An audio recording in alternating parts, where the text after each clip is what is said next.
मृत्यु से बचने के लिए बड़े बड़े उपाय किए जाते हैं। जब हार हो जाती है उपायों की, तब ये बात ध्यान आती है कि है कोई ऐसा जो मुझे बचा सकता है। नहीं, जीव का ऐसा स्वभाव बन गया है कि वो पहले भगवान की शरण होता ही नहीं है। वो जब तक हार नहीं जाता तब तक भगवान की शरण नहीं होता है। ये पक्की बात है, ये स्वभाव है उसका। आखिरी दम तक वो तिनके का भी सहारा लेने की कोशिश करेगा। जब तिनके का भी सहारा नहीं रह जाता, तब वो हारे को हरिनाम, तब वो सहारा लेता है। अगर पहले ही ले ले तो हारना ना पड़े, उसे विपत्तियों का सामना ना करना पड़े। एक बार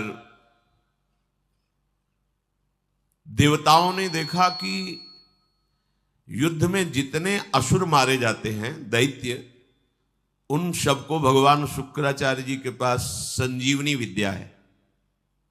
विद्या का प्रयोग किया, तत्काल जीवित हस्त पुष्ट। भगवान बृहस्पति जी के पास ये विद्या नहीं। जितने देवता मारे जाते वो अंग भंग वैसी स्थिति में रहते, मृत तो मृत।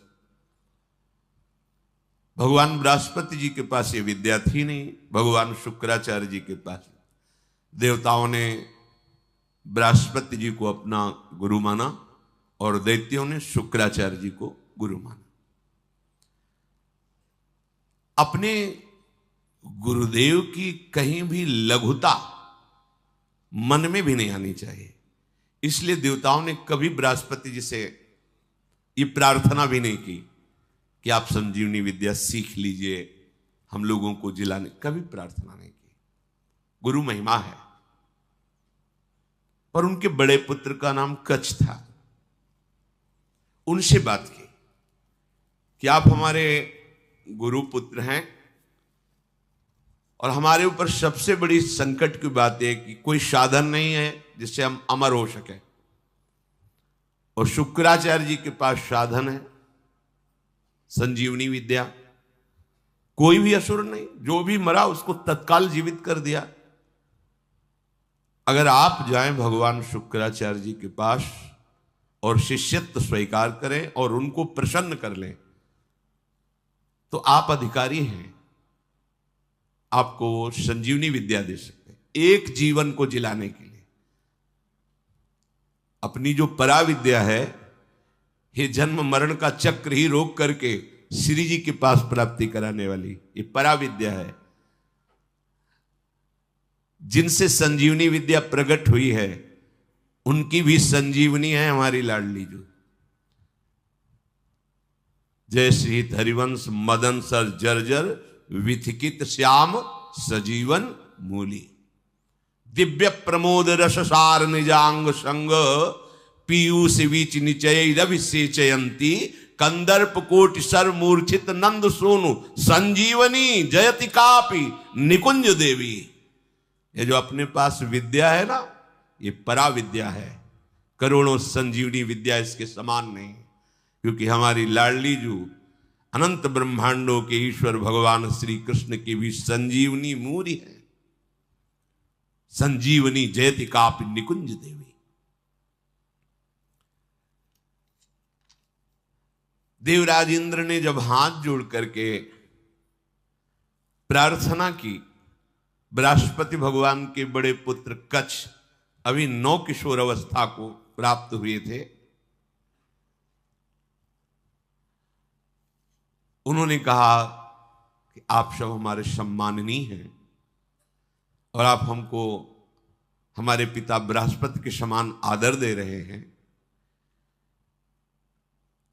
अब हमारा कर्तव्य बनता है आपकी रक्षा करना।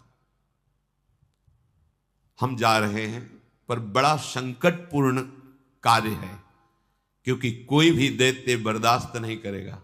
हो सकता है मेरी मृत्यु भी हो जाए, पर आपके हित के लिए मैं मृत्यु का भी वरण कर लूंगा। जो संत स्वभाव के होते हैं, उनका प्रभाव यही होता है कि वो अपनी हानि करके दूसरे का परम लाभ करना निश्चित करते हैं। और जो अशंत स्वभाव के होते हैं, वो दूसरे की हानि करके अपना लाभ सोचते हैं।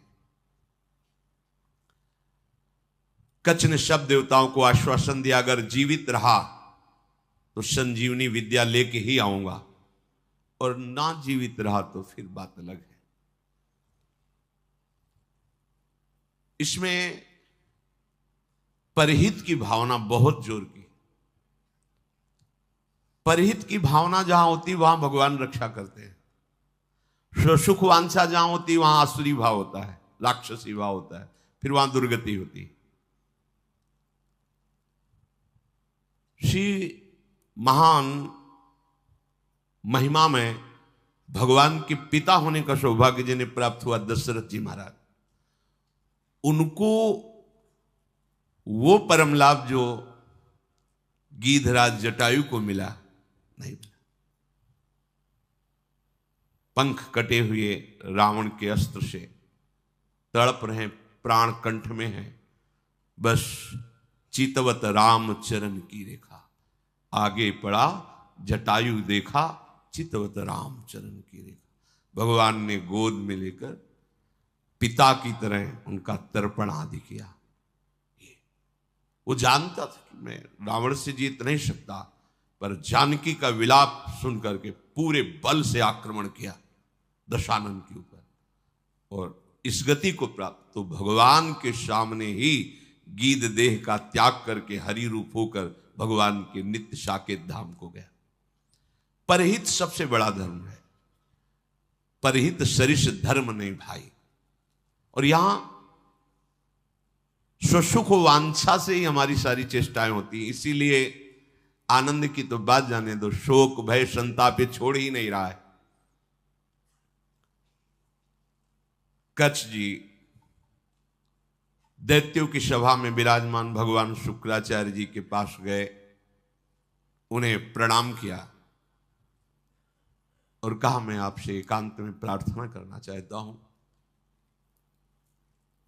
भगवान शुक्राचार्य ने एक तेजस्वी बालक एकांत समय दिया, प्रणाम करके कहा, मैं अंगिरा ऋषि का पौत्र, भगवान बृहस्पति का पुत्र, मेरा नाम कच्छ है और मैं आपका शिष्य होना चाहता हूं। ब्रह्मन, मैं आपको गुरु रूप में वरण करता हूं। मैं 1000 वर्ष तक ब्रह्मचर्य रह करके आपकी सेवा करना चाहता हूं, और आप इसके लिए मुझे मना मत करना, इसकी अनुमति दे देना। शुक्राचार्य जी ने कहा, कच्छ सुस्वागतम तेस्तु प्रतिगृहणामि ते वचः अर्चयिष्येह मर्च्यम त्वामर्चितोस्तु बृहस्पति। मुझे बहुत प्रसन्नता हुई कच्छ, तुम्हारे संकल्प का हम स्वागत करते हैं। शिष्य कौन है, किनका है, किस पक्ष का, ये नहीं देखा जाता। यदि वो शिष्यत्व स्वीकार कर रहा है और उसमें वो लक्षण हैं, तो बिना किसी संकोच के, बिना कोई विचार के उसको स्वीकार कर लिया जाता है। ये धर्म की मर्यादा है, उसमें फिर नहीं देखा जाता आप कौन, कहां के, कैसे, नहीं। आप में आर्त भाव है, शरणागत होना चाहते हैं, वो स्वीकृत है। मैं तुम्हें स्वीकार करता हूं। तुम्हारा ये जो संकल्प है आदर का पात्र है। तुम्हारा सम्मान करना भगवान बृहस्पति का सम्मान करना है। तब कच्छ ने कहा कि आपने बड़ी हम पर कृपा कर दी। महाकांतिमान कच्छ बड़े ही सुंदर थे। उनके सामने जल लेकर संकल्प किया, 1000 वर्ष तक मैं अखंड ब्रह्मचर्य रहूंगा। शुक्राचार्य जी ने कहा, मेरे ही भवन में तुम्हें अब रहना होगा, और तुम प्रकाशित मत होइए कि मैं बृहस्पति पुत्र हूं, क्योंकि दैत्यों में देवताओं के प्रति द्वेष भाव है, वो अमंगल कर देंगे। और मेरी ये पुत्री देवयानी तुम्हारी ही अवस्था की है, नवकिशोर अवस्था ही, यौवन के पदार्पण की भूमिका को कहते हैं। तारुण्य प्रथमो प्रवेश समय, इसे किशोर अवस्था कहते हैं। तरुण अवस्था की प्रवेश की, अभी जवान नहीं कह सकते, वो प्रवेश स्थिति, ये बड़ी देव स्थिति होती है।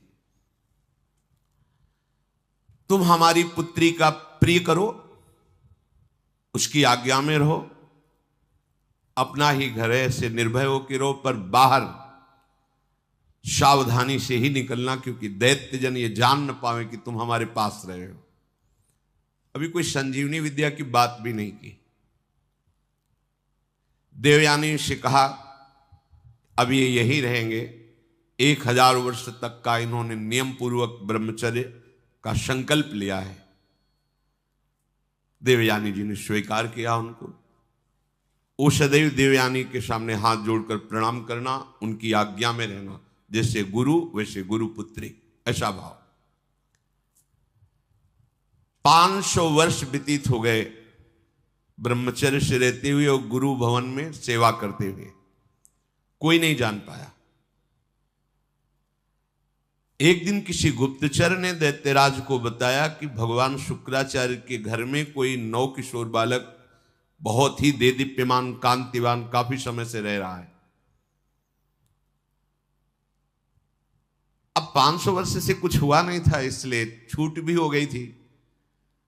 तो जो भविष्यान्नी के लिए गायें थी उनको चराने के लिए जंगल में चले जाते।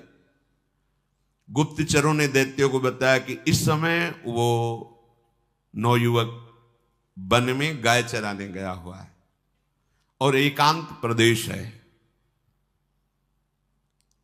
और हमने पता लगाया वो युवक कोई और नहीं, बृहस्पति जी का पुत्र कच है। गुप्तचर भी बड़ी विद्या से युक्त होते हैं पूरा, और मुझे लग रहा है कि ये सब एक देवताओं का प्लान है जो संजीवनी विद्या सीखने के लिए भेजा है। अब आपका क्या आदेश है? उनका आदेश क्या? उसे मार के फेंक दो, पर ऐसी सावधानी से मार करके उसे अलग अलग करो जिससे शुक्राचार्य जी जिला ना पावे। एकांत प्रदेश में वो गौएं चरा रहे थे। दैत्यों ने जाकर अस्त्र शस्त्र से उन्हें छोटे छोटे टुकड़े काट डाले कच्छ के, और कुत्तों को खवा दिया। देखो, एक संजीवनी विद्या के लिए कष्ट सहना, और ये तो अंतिम है। अब संसार चक्र में ही नहीं आना। इसके लिए अगर एक बार कोई हमारे ऊपर प्रहार करे या शरीर छूट जाए तो मेरा घाटा थोड़ी है। शरीर तो वैसे ही छूटना है। अगर मुझे शरीर छोड़ने पर श्री जी मिल जाती है तो सस्ता बड़ा सौदा है, बहुत सस्ता सौदा है। प्राण दिए यह प्रेम न पाइए, और मुझे मिल रहा है तो दौड़ के पहले नंबर में खड़े होना चाहिए। ये तो एक संजीवनी विद्या है, प्राप्त तो है। दैत्यों के पास इतने सामर्थ्यशाली महात्मा भी हैं, क्या उनका स्वभाव बदला? क्या वो आनंद से तृप्त हुए क्या? लेकिन राधा राधा कह के देखो, ये राधा नाम परा विद्या है, अमृत है, तुम्हें तृप्त कर देगा। समस्त कामनाएं भस्म करके, कर्म बंधन से मुक्त करके, प्रेम में डुबोकर श्री जी के पास पहुंचा देगा। जहां न आना है न जाना है, जहां पाना तो खूब है, न गैस बनेगी, न मल बनेगा, न मूत्र बनेगा। दिव्य, न बुढ़ापा है, न कोई पीड़ा है, न कोई रोग है, चिदानंद शरीर। कोई भय नहीं कि कभी हटा दिए जाएंगे, दूसरा आएगा तो हमारी जगह ले लेगा, ऐसा नहीं।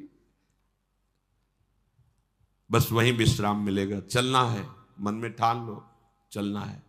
पर यह बात कि जिस मार्ग में हम चल रहे हैं उसमें फूल ही फूल नहीं मिलेंगे, शूल भी मिलेंगे। शूल को देख के डरना नहीं, वो शूल फूल बन जाएंगे। पर आप सोचो कि अब हम तो भजन में चले तो सब जयमाला पहनावे हमें, और हमें प्रणाम करें, नमस्कार करें, तो भूल जाना जब आप अच्छी चढ़ाई पर चढ़ रहे होंगे तो पैर पकड़ के घसीटने वाले हजारों दौड़ पड़ेंगे, पर आपको रुकना नहीं है। बल आपका श्री जी, इसलिए कोई घसीट नहीं सकता, पर विघ्न बाधाएं आपको घेर लेंगी। किसी उत्तम वस्तु की प्राप्ति के लिए बहुत उसे छुपा के रखा जाता है, बड़े विघ्न रखे जाते हैं जिसे कोई अधिकारी ही प्राप्त कर पावे। उनको मार दिया कच्छ को, उनके शरीर के टुकड़े टुकड़े करके कुत्तों को खवा दिया। अब उस दिन गौएं बिना रक्षक के वापस आ गई। देवयानी जी ने देखा कि कच्छ तो आए नहीं, गौएं लौट आई। उन्होंने शुक्राचार्य जी से कहा कि भगवान, आपने अग्निहोत्र कर लिया, सूर्य देवस्थाचल को चले गए, गौएं वापस आ गई, पर कच्छ वापस नहीं आया। मेरा हृदय भयभीत हो रहा है, कच्छ के साथ कुछ अमंगल हुआ। मैं सत्य कहती हूं, मेरा हृदय कभी झूठ इशारे नहीं करता। मेरे हृदय में आ रहा है कि शायद अब कच्छ जीवित नहीं है। भगवान शुक्राचार्य जी ने ध्यान देकर देखा, बोले तो ये तो गजब हो गया, कच्छ को काट करके कुत्तों को खवा दिया दैत्यों ने। ठीक है, संजीवनी विद्या का प्रयोग किया, हर कुत्ते के पेट से फट फट करके मांस एकत्रित हुआ, कच्छ जिंदा हो गए। ये संजीवनी विद्या, विद्या का बड़ा प्रभाव होता है। इलवल और वातापी नाम के दैत्य थे ना, इसी विद्या को जानते थे, और उनको संतों से द्वेष था। जो आसुरी स्वभाव के होते, संत उनका भी मंगल करते, पर उनका द्वेष होता है, उनको सताने में अच्छा लगता है। जो सीधे धर्मात्मा संत भगवत मार्ग के पथिक, उनको संकट में डालना, उनको तड़पाना, उनको मारना, इससे उनको अच्छा लगता है। जो दैत्य राक्षसी स्वभाव के जन होते हैं, भला संत किसी से क्यों ऐसा द्वेष करेंगे कि किसी को कष्ट हो। पर देखो ना, पूज्यपाद उड़िया बाबा को काट डाला गड़ासे से, भरी स्वभाव में से फव्वारे जैसे निकलते ना, ऐसे खून के फव्वारे निकले। ये दैत्य स्वभाव बड़ा ही कड़ुआ स्वभाव है। इलवल क्या करता कि साधारण वेश में जाता और जंगल में जितने भी ऋषि मुनि आश्रमों में सबको निमंत्रण देता, हमारे आज अहो भाग्य, आप हमारी कुटिया में पधारिए, और एक साधारण धर्मात्मा का वेश रखता। अब शांत वायु पीने वाले, जल पीने वाले, पत्ता खाने वाले, कंदमूल फल खाने वाले, चलो भगवान की इच्छा से कोई निमंत्रण करने आया है, पा लेते हैं। वो अपने भाई वातापी को मार करके वैसे मिलाता कि कोई जान न पाता भोजन में। जरा जरा सब सैकड़ों ऋषियों की पंगति लगाई, सब प्रसाद पा के खड़े हुए, ताओ विद्या का प्रयोग करता, संजीवनी विद्या। वातापी फड़ाक फड़ाक सबके पेट भट जाते, और वो एकत्रित हो गए। हाँ भैया, बोले हो गए, 100 मरे, 500 मरे, उनको सुख मिलता है। अब ऋषियों की संख्या कम होने लगी तो भगवान अगस्त्य जी से कहा, जो समुद्र को पी गए थे, कि ऋषियों पर बड़ा संकट है, वो अलग अलग भेष बदल कर आता है, निमंत्रण करता है, और अपने भाई को मार करके ऐसे मिला देता है कोई जान ही नहीं पाता, और जब ऋषि पा लेते हैं तो विद्या का प्रयोग करता है और सबको मार देता है, वो जीवित हो जाता है वातापी। बोले सब निमंत्रण स्वीकार करो। अगस्त्य जी बिना निमंत्रण के पहुंच गए, आगे बैठे, बोले भैया थोड़ा हम सबसे ज्यादा पाते हैं, तो पहली पंगत में मैं आगे बैठा हूं, पहले मैं पालूं फिर दूसरे को परोसा जाए। ऋषि तैयार हो ना? सब ऋषियों ने कहा हाँ। अगस्त्य जी ने कहा पहले मुझे परो, उसने वही प्रक्रिया की, अपने भाई वातापी को मार करे, पूरा चाट चाट के सब पा गए अगस्त्य जी। पाने के बाद आचमन किया, खड़े हुए, तो उसने मंत्र संजीवनी विद्या पढ़ी और कहा वातापी, जे भी पुकारा सो अधो वायु ढर से निकाली, बोले गया तुम्हारा वातापी। अगस्त्य जी थे जो समुद्र को पी गए, समुद्र, अगाध समुद्र को पी गए, अधो वायु लिख बोले गया तुम्हारा वातापी। तुम साधारण सी सब पच गया, जितनी देर पाया उतने में हमारी जठराग्नि ने पचा करके हजम हो गया, खत्म तुम्हारा वातापी। कोई विद्या काम नहीं करती ब्रह्म विद्या के आगे, भगवत विद्या के आगे। भगवान बृहस्पति जी ने जो ही ध्यान किया, देखा कि वो तो कुत्तों के पेट में है, संजीवनी विद्या का प्रयोग किया, कुत्तों के पेट फटे और कच्छ जो है मांस जुड़ के पूरा जीवित होकर सामने आ गया। देखते ही देवयानी ने पूछा लौटने में विलंब क्यों कर दिया? तो उन्होंने कहा कि देवी मैं समिधा कुश और काष्ठ गुरु सेवा के लिए ला रहा था, तो एक वृक्ष के नीचे रुका, गौएं भी हमारे साथ थी, वहां कुछ असुरों ने मुझे घेर लिया और पूछा तुम कौन हो? तो मैंने बता दिया मेरा नाम कच्छ, मैं बृहस्पति का पुत्र हूं और भगवान शुक्राचार्य हमारे गुरु हैं, उनकी सेवा के लिए मैं सामग्री ले जा रहा हूं, तो उन्होंने मुझे मार दिया और मार करके कुत्तों को खवा दिया। मेरी स्मृति कभी भंग नहीं होती क्योंकि मैं अखंड ब्रह्मचारी हूं। ब्रह्मचर्य में बहुत बड़ी सामर्थ्य है जिसका महत्व आज नहीं समझा जा रहा है। अगर आपका शरीर स्वस्थ है, किसी औषधियों का सेवन नहीं हो रहा है संसारिक, और आप ब्रह्मचारी हैं, एक बार श्लोक पढ़ लीजिए, वो पूरा टेप हो जाएगा।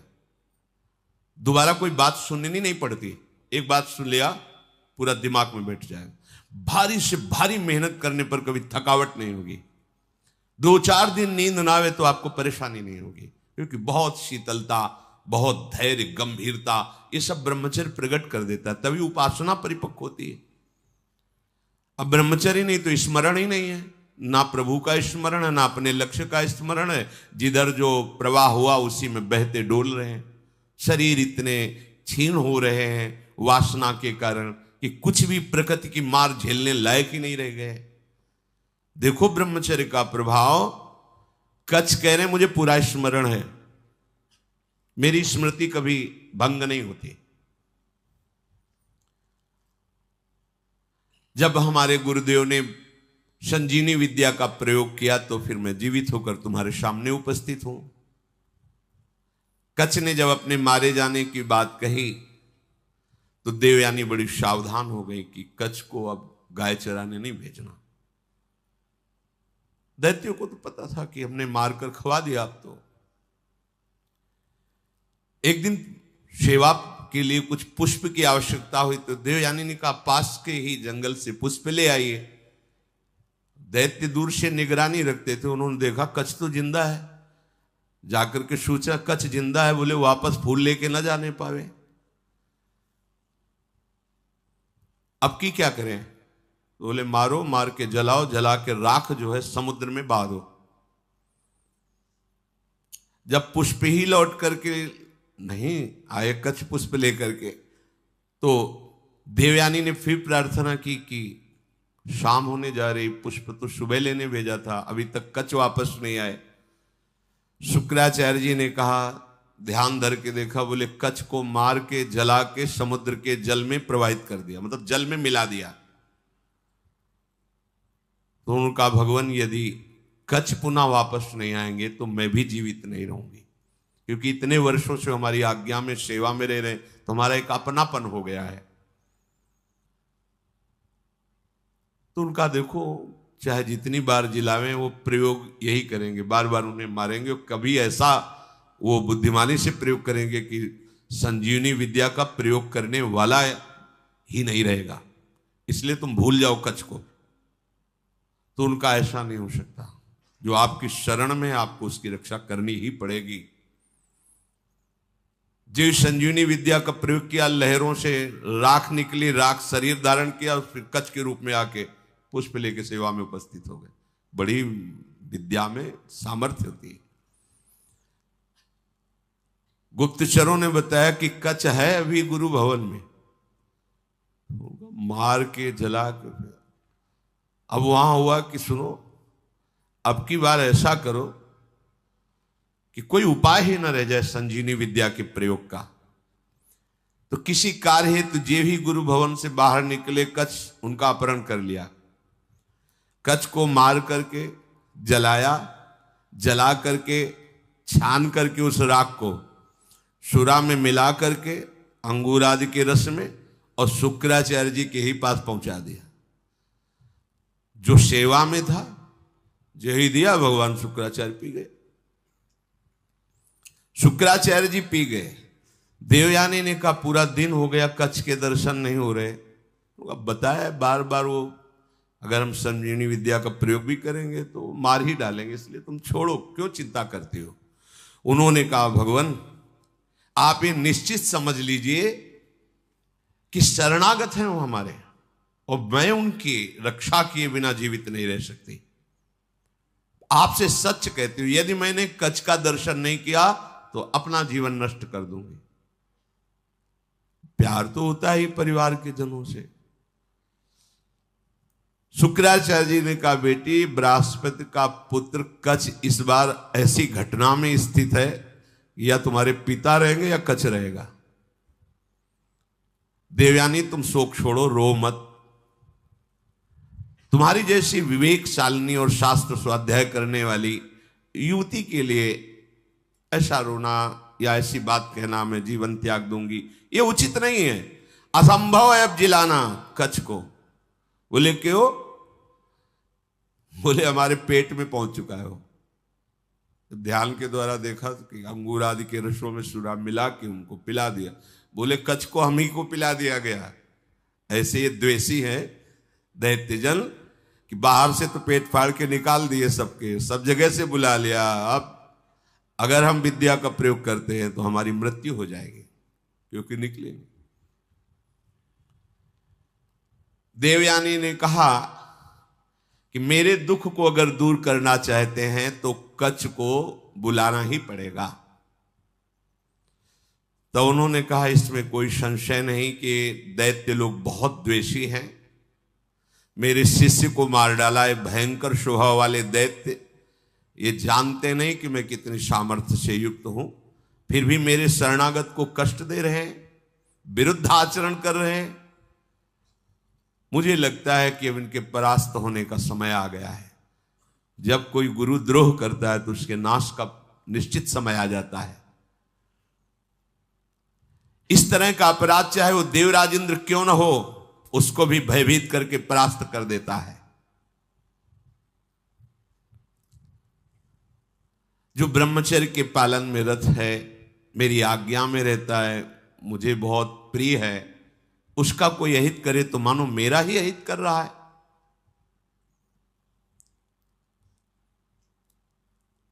गुरु ने मन में विचार किया कि अब कैसे उसको जिलाएं। तो कच्छ तुम मेरी बात सुन रहे हो? संजीवनी विद्या का ध्यान करते हुए कहा।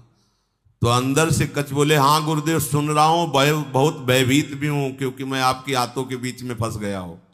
विद्या के प्रभाव से अंदर से आवाज।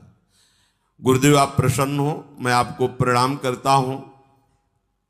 जैसे पुत्र का पिता पर और पिता का पुत्र पर स्नेह होता है, उसी प्रकार हमारा आपके प्रति और आपका हमारे प्रति स्नेह है।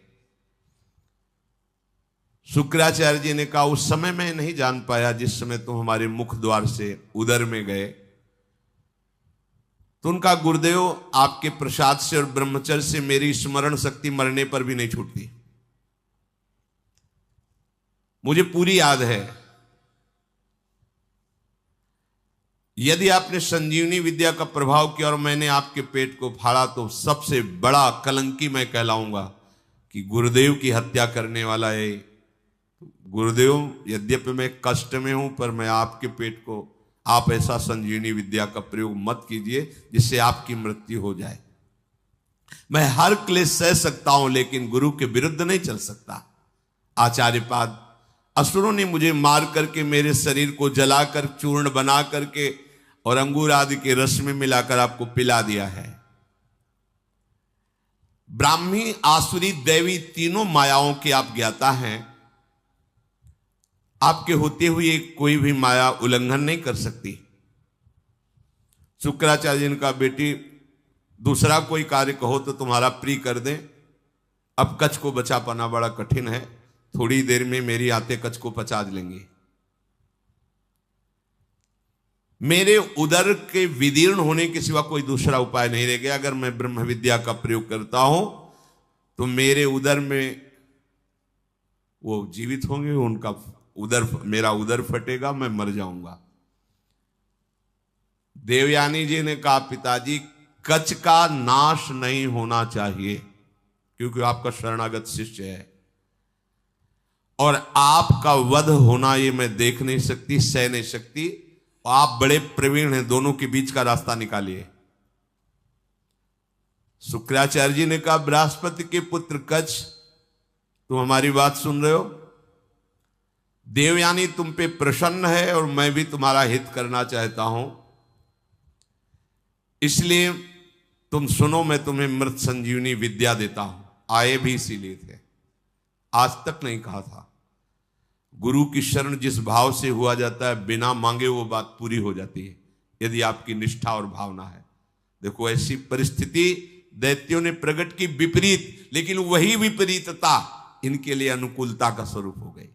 शुक्राचार्य जी ने कहा तुम सुनो मैं तुम्हें संजीवनी विद्या का उपदेश करता हूं। संजीवनी विद्या का उपदेश किया और कहा जब मैं अपने ऊपर प्रयोग करूंगा तो तुम बाहर निकलना, मेरा पेट फाड़ के तो मेरी मृत्यु हो जाएगी, फिर तुम संजीवनी विद्या का प्रयोग मेरे ऊपर करना जिससे मैं जीवित हो जाऊंगा।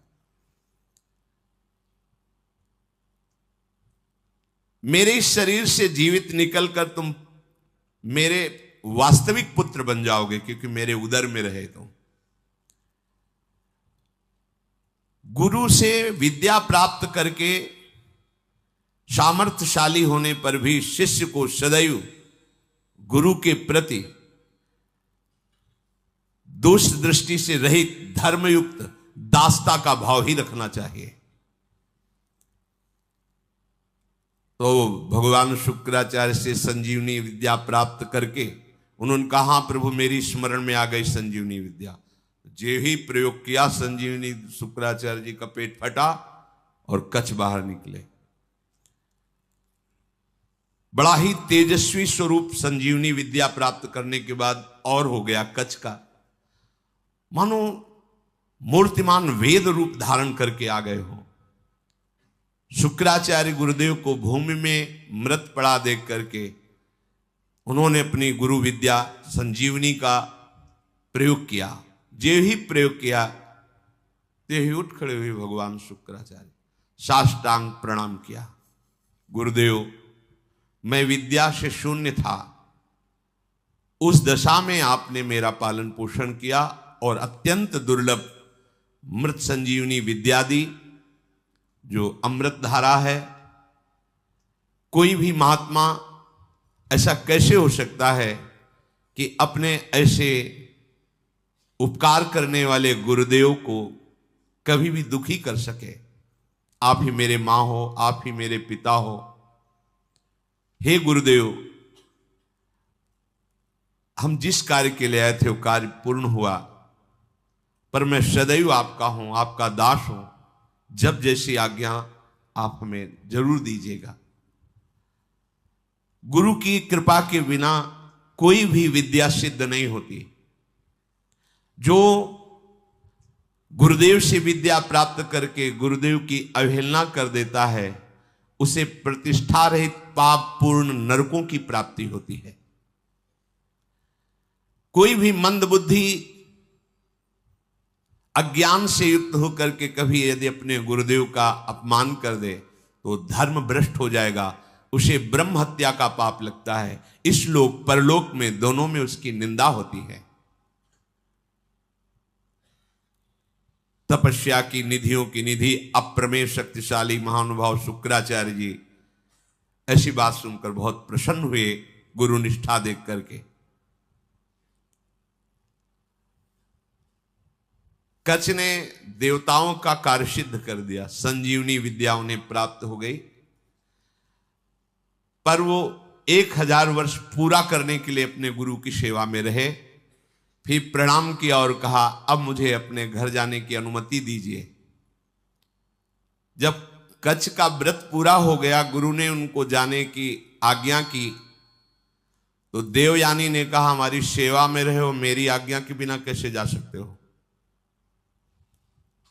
आप उत्तम कुल विद्या तपस्या इंद्रिय संयम से सुशोभित हो रहे हो।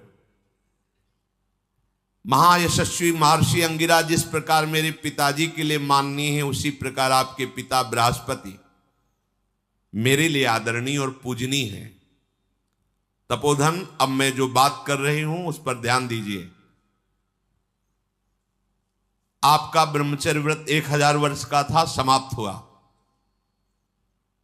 और मैंने आपको अंदर से वर्ण किया है कि तुम हमारे पाणी ग्रहण भाव को स्वीकार करके पति बनो। मंत्रोच्चारण पूर्वक विधि पूर्वक मेरे पिता के सामने मेरा पानी ग्रहण करो। मैंने अंदर से ये भाव किया है। कच्छ ने कहा, अब दोबारा ऐसा शब्द उच्चारण मत कर देना। देवयानी, तुम्हारे पिता भगवान शुक्राचार्य मेरे भी पिता हैं, क्योंकि मैं उनके उदर में रह चुका हूं।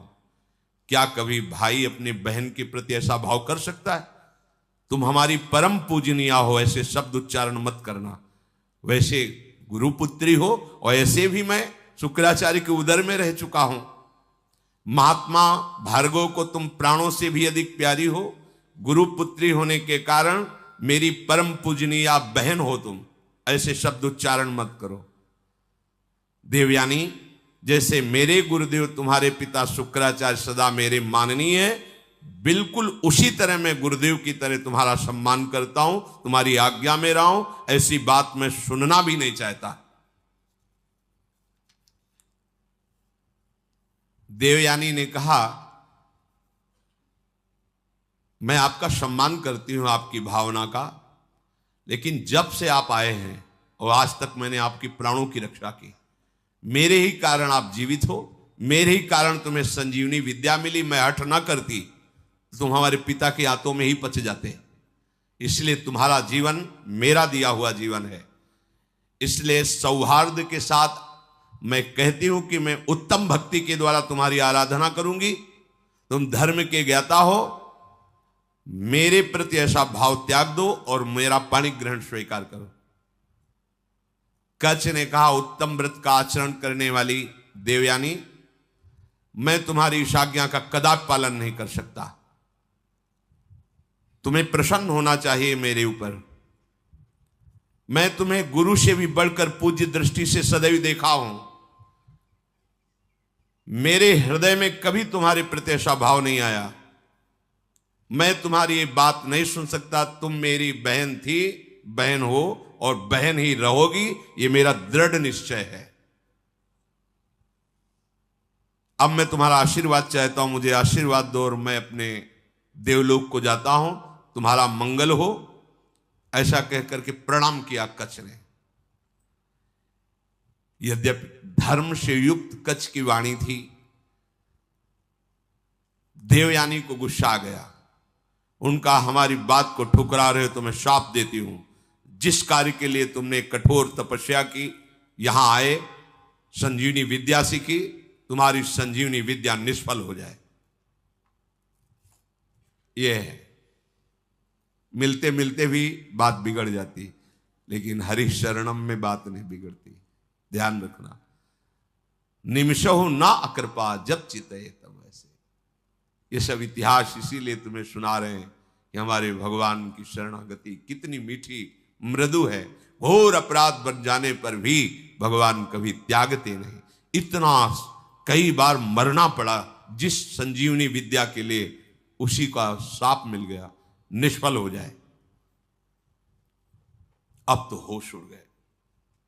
जिसके लिए इतना श्रम हो, निष्फल।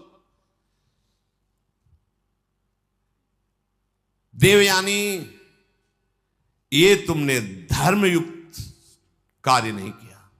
तुम गुरुपुत्री हो, गुरुपुत्री समझकर तुम्हें क्षमा करता रहा जब तुम बार बार पाणी ग्रहण की बात करती रही।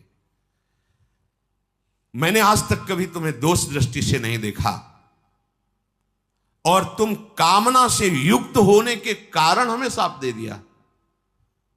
इसलिए मैं तुम्हें आज शाप देता हूं। आज के बाद कोई भी ब्रह्म ऋषि कुमार तुम्हारा पाणी ग्रहण ही नहीं करेगा। ये सामर्थ्य होती है, जो नियम से चलते हैं, भजन करते हैं, उनमें सामर्थ्य होती है। उनके वचन कभी मिथ्या नहीं होते। 5 वर्ष के बालक हैं श्रृंगी ऋषि, चक्रवर्ती सम्राट महामहिम परम भागवत परीक्षित जी। जे ही श्रृंगी ऋषि स्नान कर रहे थे, बालकों ने आके कहा, तुम्हारे पिता के गले में मरा हुआ सांप महाराज परीक्षित ने डाल दिया है। कहा, उपहास?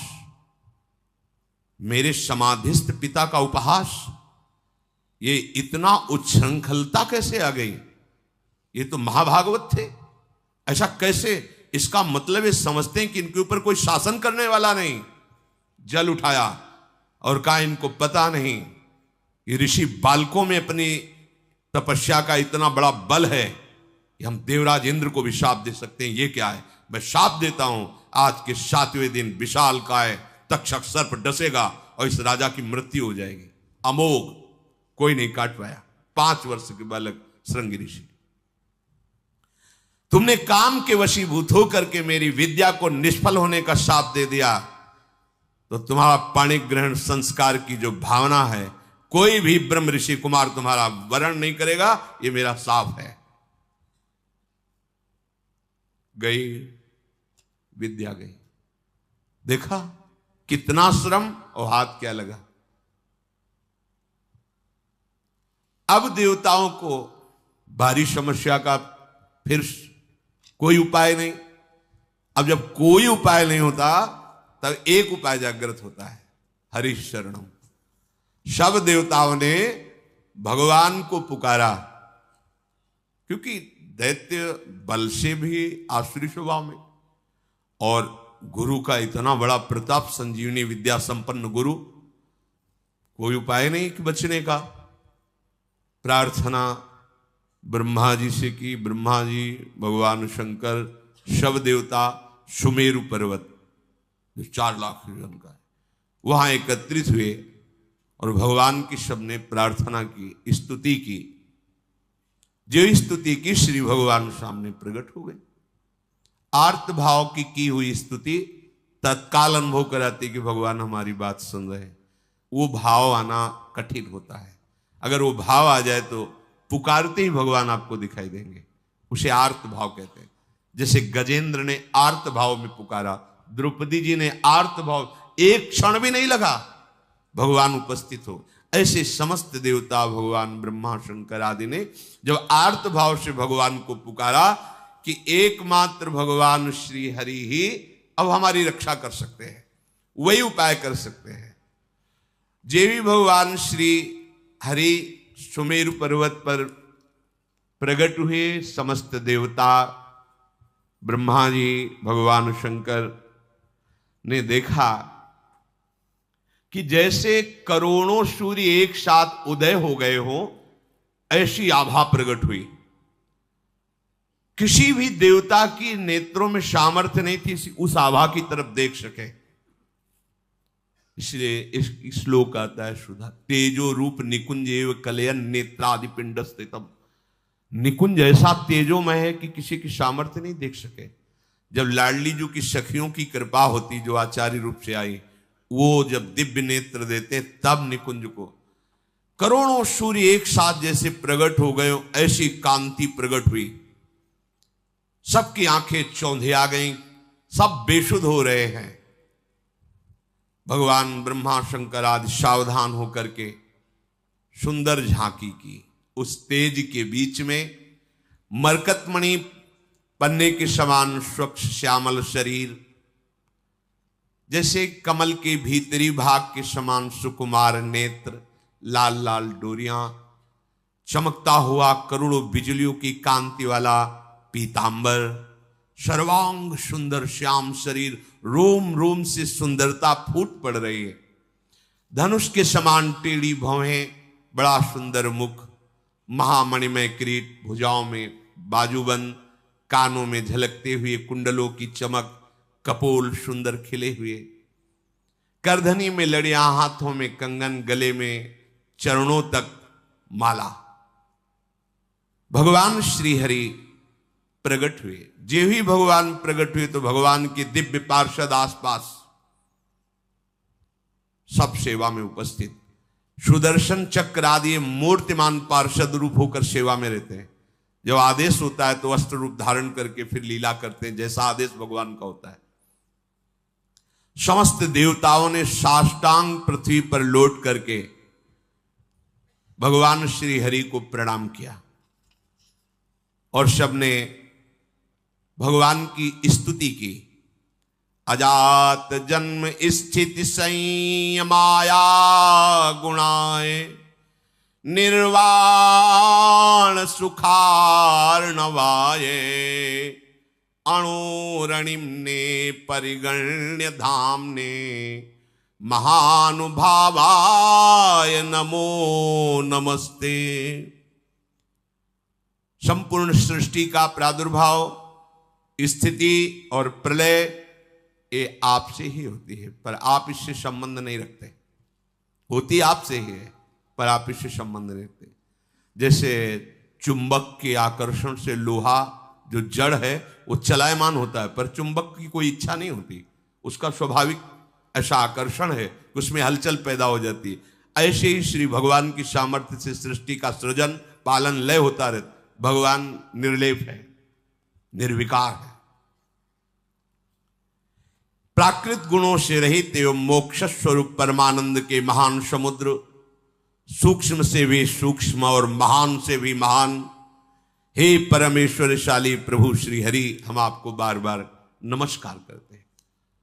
समस्त देवताओं ने भगवान की स्तुति की और कहा प्रभु आप ही हमारे रक्षक हैं, जब कोई विशेष संकट पड़ता है तब आप हमारी रक्षा करते हैं। ब्रह्मादि देवताओं ने स्तुति करके मौन होकर हाथ जोड़कर खड़े हो गए।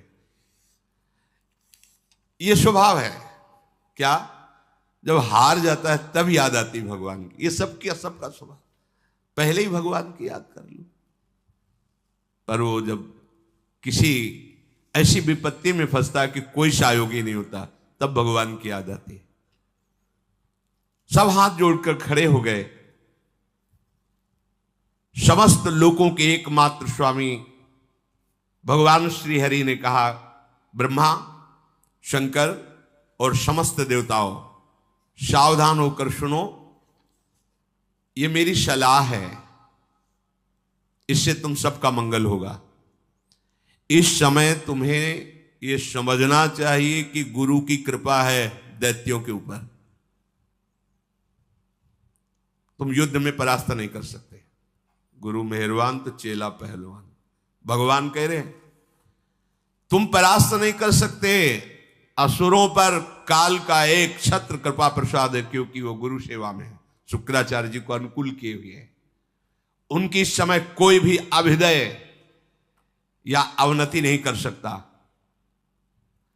हमारा विचार है कि इस समय तुम्हें अस्त्र शस्त्र रहित होकर उनकी सभा में जाना चाहिए, नमस्कार करना चाहिए, उनसे मित्रता करनी चाहिए और फिर एक बड़ा कार्य का अनुष्ठान करो।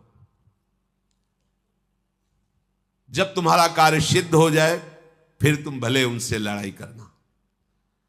तुम्हारा कार्य होगा समुद्र मंथन, जिससे अमृत निकलेगा। उस अमृत को तुम पी लोगे तो संजीवनी विद्या की जरूरत ही नहीं, कोई देवता मरेगा ही नहीं।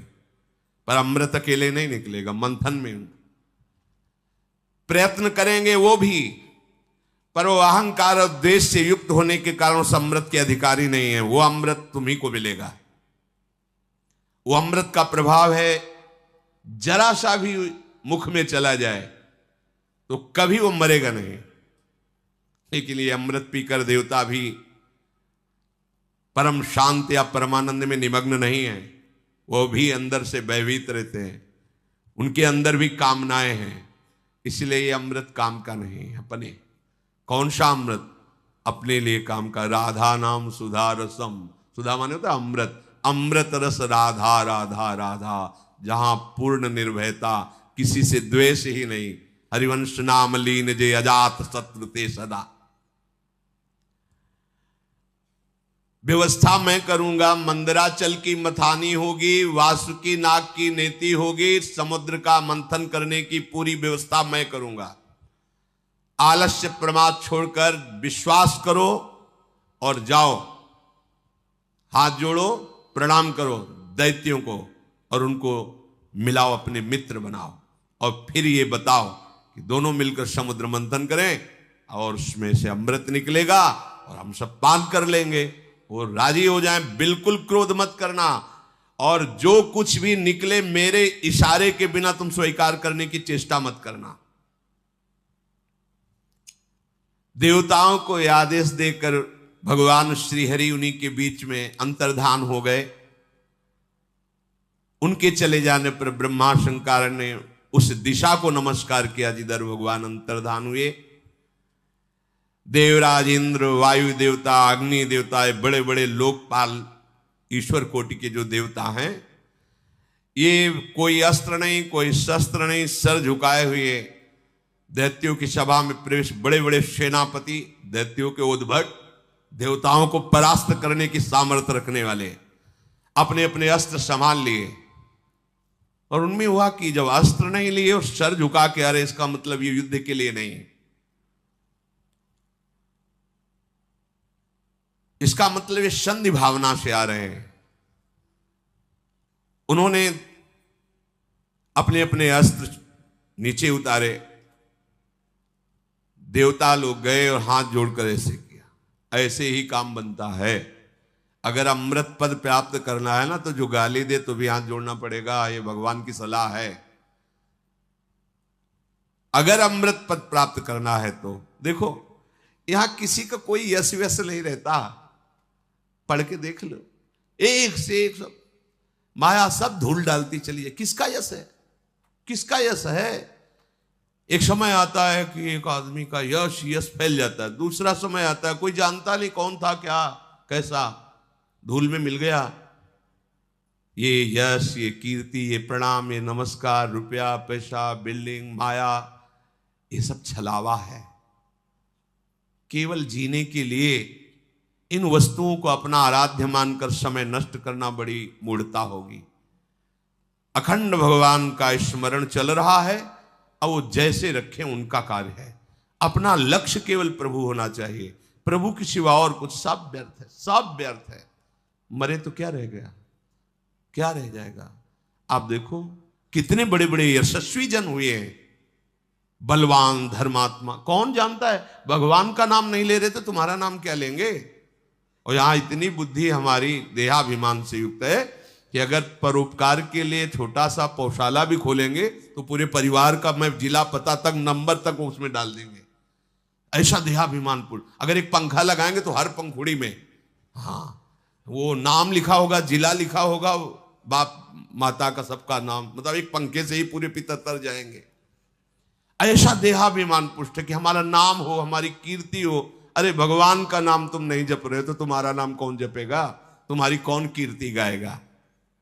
इसलिए यदि अमृत पद प्राप्त करना है तो झुकना सीखो, सर झुकाना सीखो सबके चरणों में, क्योंकि सब में मायाधीश भगवान गुप्त रूप से विराज। वो देख लेंगे कि अहंकार रहित हो, तुम्हें अमृत पद दे देंगे। भगवान ने सलाह दी, यदि तुम्हें अमृत पान करना है तो तुम्हें सर झुकाना पड़ेगा।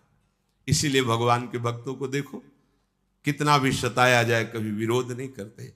जोई जोई प्यारो करे सोई मुहि भावे। समस्त संपत्तियों से सेवित, असुर सेनापतियों से सुरक्षित उस सभा में देवताओं ने कहा कि हमारे मन में एक विचार आया है, क्या आप लोग सहयोग करेंगे? हम दोनों मिलकर के यदि समुद्र मंथन करें और उससे अमृत निकलेगा, पक्का निकलेगा, हमें विश्वास है, क्योंकि भगवान ने बताया था। अगर आपको जचे तो आप स्वीकृति दे दो तो उपाय किया जाए अमृत मंथन का। तो वहां शंबर, अरिष्टनेमी, त्रिपुर निवासी बड़े बड़े बलवान दैत्य बैठे थे। उन्होंने कहा अमृत मिल जाएगा तब तो सब बढ़िया बात बन गई। अब इसमें समझौता की क्या बात है, हम सब एक ही है, चलो समुद्र मंथन प्रारंभ करते हैं। सबने मंथन के लिए स्वीकृति दे दी, समुद्र मंथन के लिए। भगवान ने बताया था कि मंदराचल की मथानी होगी, 11,000 योजन ऊपर, 11,000 नीचे। एक योजन का मतलब 4 कोस, 11,000 का मतलब 11 का मतलब 44,000 कोस, 44,000 कोस ऊंचे। और नीचे मूल जड़ भी 11,000 उखाड़ के लाना है समुद्र के समीप, और इसकी मथानी बनानी है। मंथन किसका हो रहा है? समुद्र का। अब बड़े बड़े बलवान देवता दैत्य मंदराचल को ललकारते हुए, गरजते हुए उखाड़ तो लिया, पर फिर संभाल नहीं पाए। संभाल नहीं पाए तो सैकड़ों देवता और दैत्य चटनी बन गए, इतना बड़ा पहाड़। अब देवताओं ने भगवान का स्मरण किया कि प्रभु शुरुआते से अमंगल शुरू हो गया और डर गए सब कि अब ये तो घटना इतनी घट गई, इसी में हजारों देवता दैत्य पिस गए तो कैसे काम चलेगा। भगवान जिनकी पंखों से सामवेद उच्चारण होता है, उन गरुण जी के ऊपर विराजमान मंद मंद मुस्कुराते हुए आए जो देवता दानव चकनाचूर हो चुके थे। किसी के कंधे टूट गए थे, किसी का हाथ टूट गया, किसी के कमर टूट गई, कोई मर गया। भगवान गरुड़ पर बैठे हुए ही अमृतमयी दृष्टि से देखा, सब स्वस्थ, सब जीवित, कर तुम अकर तुम अन्यथा कर तुम। ऑपरेशन नहीं करना पड़ा हड्डियों का, औषधि नहीं लगानी पड़ी।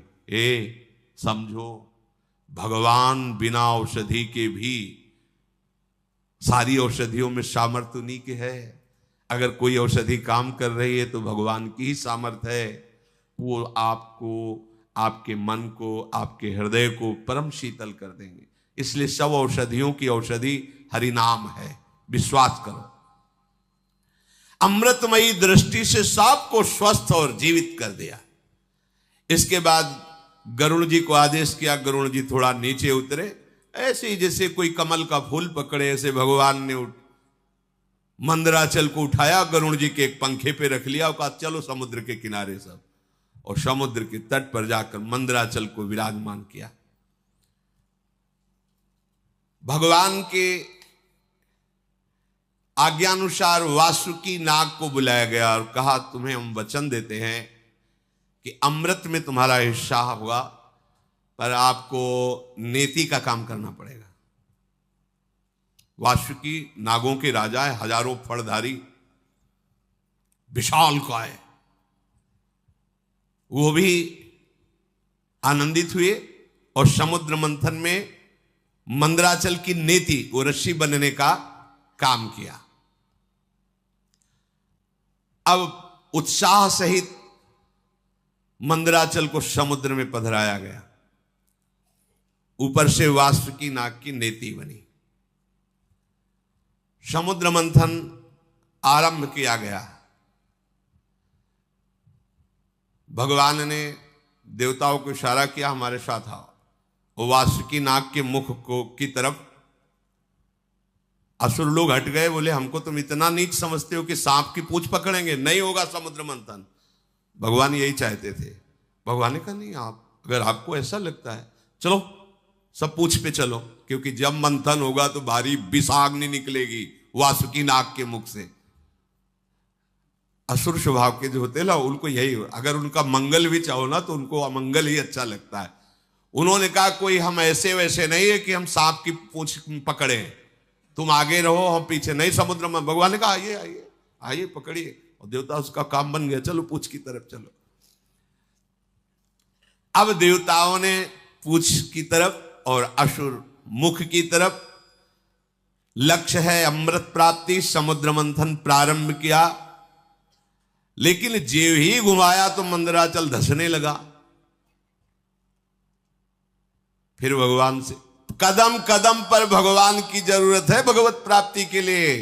चाहे जितने बड़े तपस्वी, साधना, ज्ञानी, बैरागी कोई भी हो, बिना भगवान के, चाहे उन्हें गुरुदेव भगवान बोलो चाहे भगवान बोलो, बात उनके बिना कृपा प्रसाद के, ये तो अमृत है सृष्टि का, वो तो ज्ञानामृत है, प्रेमामृत है, उसकी प्राप्ति कैसे हो सकती है।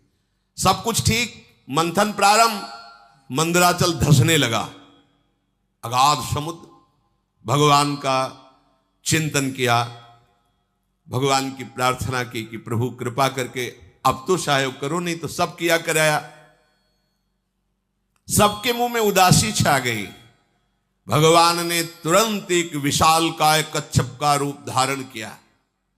सत्य संकल्प भगवान की इच्छा करते ही 1,00,000 योजन की पीठ है जिनकी, 4,00,000 कोस तक कच्छपावतार भगवान का, 1,00,000 योजन की फैली, 1,00,000 योजन प्रस्तारिणा द्वीप युवा परो महान, मानो कोई बहुत बड़ा द्वीप प्रकट, 4,00,000 कोस, 1,00,000 योजन, 4,00,000 कोस भगवान की पीठ थी, कच्छप भगवान। सबके देखते देखते मंदराचल के नीचे चले गए। मंदराचल से मानो जैसे पीठ में कोई खुजली करे, ऐसे ऐसे कच्छप भगवान को खुजली सी लगी और आराम करने लगे। मंदराचल की अब तह मिल गए, कच्छप भगवान की पीठ पर मंदराचल।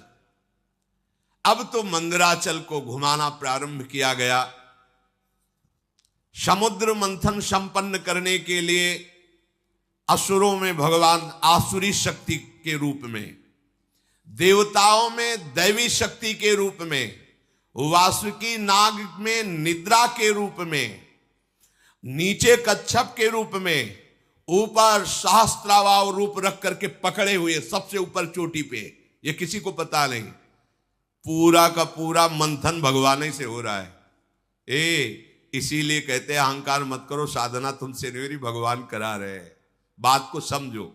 लग रहा है कि देवता और दैत्य कर रहे हैं, शुरू से अभी तक देख लो। सलाह देने वाले, मार्ग बताने वाले, व्यवस्था करने वाले, और फिर अमृत का हरण भी होगा तो वो भी छुटा के तुम्हें पिलाने वाले। अगर भगवान श्री हरि का आश्रय नहीं लिए तो ये तो प्रकृति के मंथन से, प्राकृतिक ही तो है समुद्र, और यहां ज्ञान समुद्र के मंथन से प्रेमामृत का पान करना है। इनमें बिना जगत गुरु श्री कृष्ण के कौन विजय प्राप्त कर सकता है? बोले इसमें गुरु की क्या आवश्यकता है? तो चल के देख लो, मिल ही जाए तो बता देना आके। आज तक किसी को मिला हो, इतिहास साक्षी हो तो बता देना।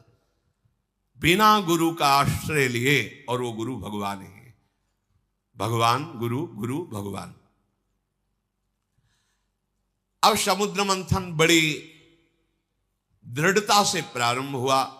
जेवी समुद्र मंथन प्रारंभ हुआ, वासुकी नाग के मुख से विष उगलना प्रारंभ। आप देवता सुरक्षित है पूंछ की तरफ, दैत्य झुलस रहे हैं। देवताओं की तरफ देख रहे हैं तो हल्की हल्की फुहारें आ रही, शीतल। क्यों? भगवान के जिस पक्ष में है उनके पक्ष में हो ना, तो वहीं विष की ज्वाला और वहीं शीतल फुहारें। भगवान कह रहे समूहम सर्वभूतेषु, देखो समूहम, जो नीचे की पंक्ति में कहा जो मेरा भजन करता है, पक्षपात ले लेते हैं भगवान। शुद्ध हो गया समुद्र, भारी मंथन प्रारंभ हुआ। ऐसी विष के धुएं निकलने लगे, व्याकुलता बढ़ गई। भगवान ने तत्काल शीतल जल वर्षा का आदेश किया कि अगर ऐसा तो फिर कैसे समुद्र में, पग पग पर विघ्न है। भगवान न हो तो साधना सिद्ध ही नहीं हो सकती। भगवान की प्रेरणा से दिव्य बादल आकर के वर्षा करने लगे, शीतल सुगंधित वायु चलने लगी, सबकी जान में जान आया। अजित भगवान स्वयं मेघ के समान सांवला शरीर, पीतांबर धारण किए, कानों में मकराकृत कुंडल बिजली की तरह चमक रहे हैं। विश्वविजयी भगवान देवताओं की तरफ खड़े होकर स्वयं मंथन कराने लगे। अब बड़े वेग से मंदराचल घुमाया जाने लगा। समुद्र में खलबली मच गई। समुद्र ने भी हाथ जोड़कर कहा कि महाराज मेरे तो प्राण ही चले जाएंगे। बोले तुम भी धैर्य रखो, सहो, तुमको भी अमृत का छींटा मिल जाएगा। अमृत के लोभ से देखो, और ये अमृत देवता पीकर भी किस सुख को प्राप्त कर रहे हैं, देख लो। ये नामामृत, लीला अमृत के सामने कुछ नहीं। ब्रह्मा जी रोज प्रणाम करते हैं भगवान के भक्त को। ये भगवान की भक्ति के समान जो प्रेमामृत है, कहीं नहीं, कहीं नहीं। जो अमृत पिए हुए देवता, उनसे भी श्रेष्ठ मानव देह कहा गया है। देव दुर्लभ ही होनी कही गई। क्यों? क्योंकि इसमें तुम नामामृत का पान कर सकते हो, ज्ञानामृत का पान कर सकते हो, प्रेमामृत का पान कर सकते हो। अब तो जे ही मंथन शुरू हुआ तो हलाहल विष निकला। मंथन काय के लिए हो रहा है? अमृत के लिए। पर अमृत के पहले क्या निकला मंथन में? विष। इस विष को केवल शिव पचा सकते हैं, शिव, दूसरा नहीं। क्या विष है? कहते जब पहले भजन नहीं करते थे बड़ी शांति लगती थी, जब से भजन शुरू किया गंदी गंदी बातें आ रही, काम आ रहा, क्रोध आ रहा है, अब मंथन शुरू तो विष आएगा नहीं। शिव, तुम्हारा संबंध नहीं है अंतःकरण धर्म से, ये ज्ञान ही शिव है। वंदे बोधमयम नित्यम, बोध माने ज्ञान, जो ज्ञान स्वरूप है वही इस विष को पचा सकता है। नहीं पचाना मुश्किल है, हार जाओगे, भाग जाना पड़ेगा, आप टूट जाओगे। नहीं, ज्ञान के द्वारा, विवेक के द्वारा अगर इस विष को न पचाया होता तो संतों ने अमृत पान न किया होता।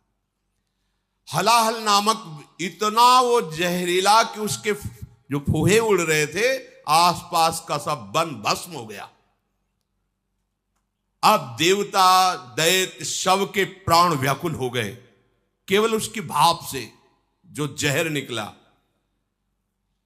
भगवान ने कहा कि चलो सब कैलाशपति का स्मरण करो, देवाधिदेव महादेव भगवान शंकर ही बचा सकते हैं। भगवान सदाशिव को पुकारा, अंबा के साथ भगवान प्रकट हुए। ऋषि मुनि देवता दैत्य सब प्रणाम करके प्रार्थना कर रहे। तीनों लोकों का अभ्युदय और मोक्ष जिन ऋषियों ने संकल्प करके कि सबका मंगल हो, वो सब ऋषि भी आ गए और स्तुति करने लगे भगवान शंकर की। देव देव महादेव भूतात्मन भूत भावन त्राहिनः शरणापन्नास त्रैलोक्य दहनाद विषाद। हे देवताओं के भी आराध्य देव, देवाधिदेव महादेव, अब आप ही समस्त प्राणियों की रक्षा कर सकते हो। हम सब आपकी शरण में आए हैं, ये त्रिलोकी को भस्म कर देगा विष। अगर इस विष को नहीं पचाओगे तो स्थूल सूक्ष्म कारण तीनों इस विष से व्याप्त हो जाएंगे। जिस काम के लिए ये मंथन शुरू हुआ था साधना का, वो काम पूरा नहीं हो पाएगा। इस विष को पचाना ही होगा, शिव रूप होकर, जीव रूप होकर नहीं। देहाभिमानी जीव, अंतःकरण धर्म का दृष्टा शिव। अंतःकरण पर काम आदि का वेग आ रहा है, ना कि मेरे में। अगर ये ज्ञान नहीं रखोगे, हमारा मन ऐसा, हमारा मन ऐसा, ढो मन की सारी बातें, उसी में फंसे रहो। मन थोड़ी तुम हो, अंतःकरण में स्फुरित हो रहा, तुम उसको देख रहे हो। उसकी गंदी बातें मत स्वीकार करो, मत उसको सपोर्ट करो, जीत जाओगे। इस त्रिलोकी को भस्म करने वाले उग्र विष से आप हमारी रक्षा कीजिए। भगवान शंकर से जब स्तुति की समस्त लोकपालों ने, प्रजा का संकट देखकर अकारण करुणा करने वाले भगवान शंकर ने अपनी प्रिया अंबा सती जी से कहा, देवी देखो तो बड़ा संकट उपस्थित हुआ इनके ऊपर। यद्यपि लालसा थी अमृत की, निकला पहले विष। और ये सिद्धांत भी है, यतज्ञे विषम्यु तो परिणामे अमृतोपमम। ये विष जैसा लगता है, 2 बजे उठना और फिर दिनचर्या करना, ब्रह्मचर्य से रहना, भजन की भावना में डूबना, किसी से कोई भी व्यवहार नहीं, मनोरंजन नहीं, ये सब विष जैसा लगता है। इसका परिणाम अमृत होगा। अब मेरा कर्तव्य बनता है कि मैं इन्हें निर्भय कर दूं। सबकी रक्षा करना सामर्थ्यशालियों की सामर्थ्य का प्रयोग है। सज्जन पुरुष अपने क्षणभंगुर प्राणों की भी बलि देकर दूसरे की रक्षा करते हैं। देखो, कोई भी कार्य करने के पहले अपने अर्धांग से अनुमति लेना ही चाहिए। यहां प्रमाण दे रहे हैं जगत गुरु भगवान शिव, सती जी से कह रहे कि अब हमारे इनकी रक्षा करने आप आदेश कीजिए, आप सहमति दीजिए। उनके ऊपर कृपा करना ही है, और इस कृपा से मुझे पता है कि मुझे श्री हरि का प्रेम प्राप्त होगा, क्योंकि श्री हरि के ही द्वारा प्रेरित ये कार्य हो रहा है। चराचर जगत में जब श्री हरि प्रसन्न हो जाते हैं तो फिर उसको और कुछ प्रसन्न करना बाकी नहीं रहता किसी के लिए। मैं इस विष का भक्षण करूंगा। विश्व के दाता, जीवन दाता भगवान शंकर जब सती जी से ऐसा कहा तो सती देवी ने उस प्रस्ताव को पास किया। हाँ ठीक है भगवान, आप जगत अम्बा है ना, जगत मंगल के लिए, वो अपने प्रभु का वो सामर्थ्य भी जानती है। भगवान ने उस विष को आकर्षण किया खप्पर में, पूरा विष, और भगवान शिव उस हथेली के पात्र में रखकर विष को पान कर गए। बड़ा प्रभावशाली था, इसलिए हृदय में नहीं जाने दिया, बाहर नहीं रहने दिया, ये गले में रोक लिया। हलाहल विष उसने प्रभाव दिखाया, पूरा कंठ श्याम वर्ण का हो गया। इसलिए भगवान शिव का एक नाम नीलकंठ भी है। जिस समय भगवान शिव वो विष पी रहे थे तो उससे एक छोटा सा एक विष की बूंद गिरी, उसी से जितनी जहरीली औषधियां, जहर और सर्प बिच्छू आदि जो जहरीले जंतु, उसी जहर से हुआ। अगर पूरा जहर होता तो क्या होता, सब भस्म हो जाता त्रिभुवन। भगवान शिव ने उसे गले में रोक लिया। फिर मंथन प्रारंभ हुआ, आगे की चर्चा है। ये समुद्र मंथन है, बिना हृदय मंथन किए भगवत प्राप्ति के अमृत पद को कोई प्राप्त नहीं करता। एक संजीवनी विद्या के लिए उन्होंने जीवन को दांव में लगा दिया। एक अमृत प्राप्ति के लिए जो लोकवत है, देखो कैसा, आप भगवदामृत पान करने के लिए कितने मजबूत होने चाहिए। इसे किसी ने कुछ कह दिया, आप रो रहे हो, कोई थोड़ा विघ्न आ गया, भजन छूट गया, उदास बैठे हो, भगवान तुम्हारी क्या यही भगवत्ता है, एक सुख सुविधा दी थी वो छीन लिया, अब कोई हमारा नहीं रहा वो छीन, ये सब बहुत नीचे स्तर के। तुम बहादुर हो, ऐसे सूरवीर हो कि त्रिभुवन में तुम्हारे कोई कदम को लड़खड़ा न सके, रोक न सके भगवत प्राप्ति, क्योंकि सहयोगी हमारे प्रभु हैं। देखो ना, समुद्र मंथन में अगर प्रभु ना हो तो प्रारंभ ही नहीं होता। ऐसे ही तुम्हारे भगवत प्राप्ति को अगर प्रभु स्वीकार न किए होते तो प्रारंभ ही नहीं होता। यही सर आवत अति कठिनाई, राम कृपा बिनु आई न जाई, गृह कारज नाना जंजाला, तेति दुर्गम शैल विशाला। पहाड़ जैसे हैं ये घर परिवार के मोह ममता, इसको जो लांघ कर तुम आए हो ना, तो हरि ने तुम्हें घसीटा है।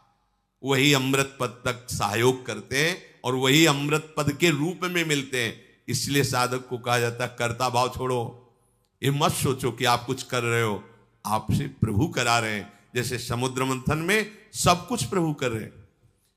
मंदराचल लाने वाले, सलाह देने वाले अर्थात प्रेरणा करने वाले, फिर मंदराचल को लाने वाले, फिर मंदराचल को रोकने वाले, फिर ऊपर से मंदराचल को दबाने वाले, वासुकी नाग में निद्रा के रूप में, देवताओं में दैवी शक्ति के रूप में, असुरों में आसुरी शक्ति के, वही सब रूप में कर रहे हैं।